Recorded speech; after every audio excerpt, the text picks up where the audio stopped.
Magpapatuloy pa rin kaya ang pagpapakasal ni na Dominic Roque at Bea Alonzo? Naibahagi ni Bea Alonzo sa kanyang vlog ang kailang bakasyon sa ibang bansa kamakailan.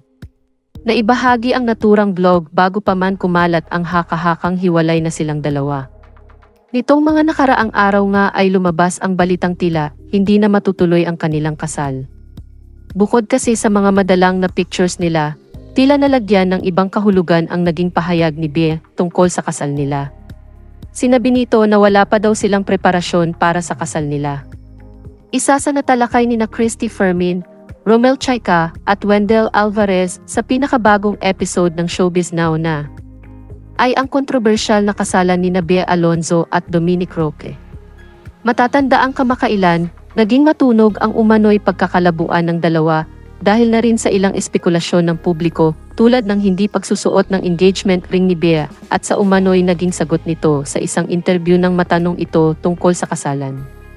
Wedding blues, wedding jitters. Na kung saan yung pag busy-busy kang tao na first time mong ma-encounter, pressured ka. Kaya first time mo na hindi mo naaalintana na nagkaka-conflict na pala kayo. Oo, totoo yun. Diba? Nangyayari yun. Talagang ang stress ng mga ikakasal po, mga kachika, abot hanggang liig. Sa naunang ulat ni na Ogie Diaz sa kanyang Showbiz Update channel, isa umanong source ang nagsabing hiwalay na ang bidom, subalit sinusulo pa rin naman ni Dominic si Bea dahil dito.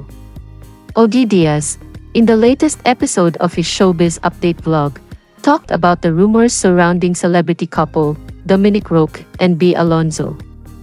Earlier, Bea Dom's relationship was put to the spotlight after netizens noticed Bea was no longer wearing her engagement ring with Dominic. According to Ogie's first source, the wedding is set to continue, and that Bea is simply experiencing wedding jitters with Dominic. In the video, Ogie even said that news about the wedding reached him, and that the destination wedding is said to be held this September. However, one source of Ogie claimed that the two have allegedly broken up, and that their Japan post is their last post as a couple. Wala pang plano. Parang dapat lalaki ako yung plano. Oo, pero gano'n pa importante na may effort sa part mo guys? I think your relationship is always two-way street. It's not, hindi lang pwedeng lalaki. We are always pushing for equality. So, equality means pati yung effort equal. So, sa relasyon naman namin, wala namang mas nag-e-effort at mas hindi nag-e-effort. So, yeah.